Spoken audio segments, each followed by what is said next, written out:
Earlier this week, President Trump designated April as First Step Act month, which includes cutting prison sentences for thousands of federal inmates. The president also said a Second Step Act will focus on reducing unemployment for Americans with prison records, hoping to cut that unemployment rate to single digits within 5 years. So, how does he plan on doing it? Earlier, I spoke to Brooke Rollins, assistant to the president in the Office of American Innovation in the White House. Take a look.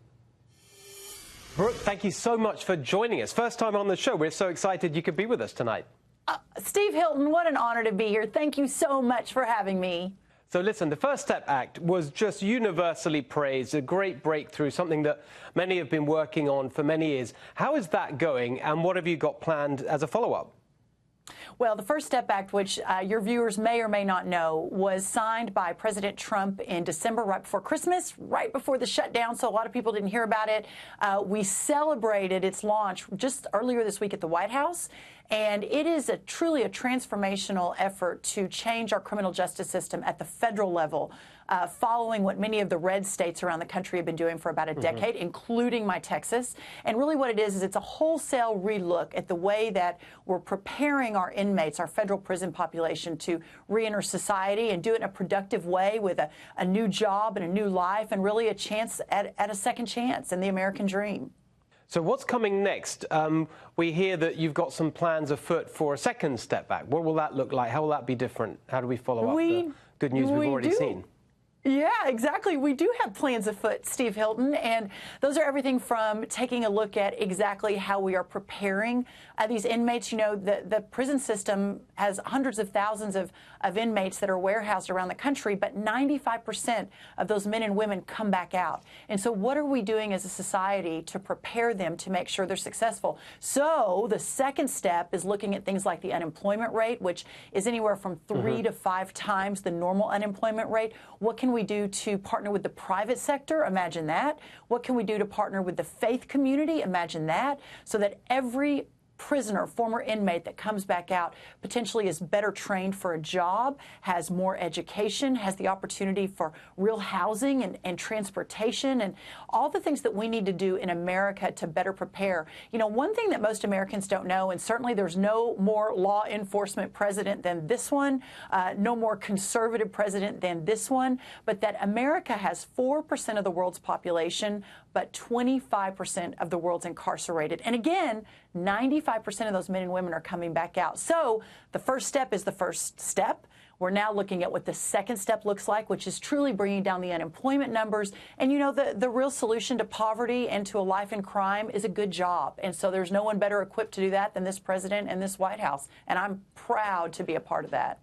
It's really great to see, and I think it's a great testimony to how he is a very different kind of leader from what you've seen before from the establishment in both parties.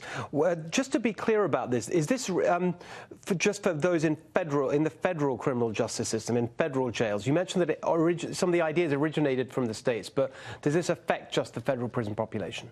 What we're doing right now, the first step, which was the bill that passed, that was singularly aimed at the federal prison system. But the first point that I sort of made that you brought up again is that most of this has already been tried at the state level. My Texas was really the first one to do it, which of course is the Get Tough on Crime state. Pretty amazing to stop the building of 8 prisons, 11 juvenile facilities, and to see crime rate in Texas plummet by 31%.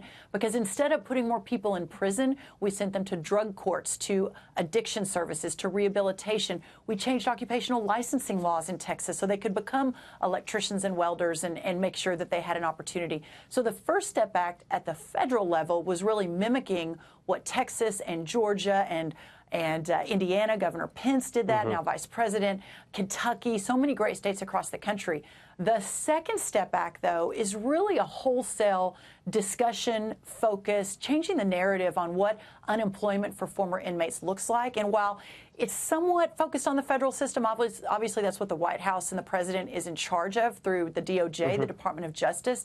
But really, because it's going to be looking at unemployment, I think it's going to have an effect across the entire criminal justice system, both state and federal, and ultimately is going to affect hundreds of thousands of people, men and women, the forgotten men and women in this country, who to date maybe haven't had anyone fighting for them as much as this president is. Well, I couldn't agree more. And the theme of this show, I say at the top of every show, is positive populism, pro-worker, pro-family, pro-community. This is all of those things. So it's just so great to hear. Well, it's amazing. Thank and you. Oh, Steve, thank you. I was going to say criminal justice, but also the unemployment numbers, also Ivanka's workforce initiative, also our fight for school choice. All of these issues affect our most distressed communities, yes, our poorest among us the most. And there's no president, I believe, who's fought more than this one has for those people. Exactly. We love it. And Brooke, one more last thing before I let you go. We're going to have a good conversation about the environment and what this president is doing on that agenda, which no one really gives him any credit for. But that is for another occasion. Thank you so much for joining us tonight. Really appreciate it. I would love to come back and talk about that, Steve. Thank you so much.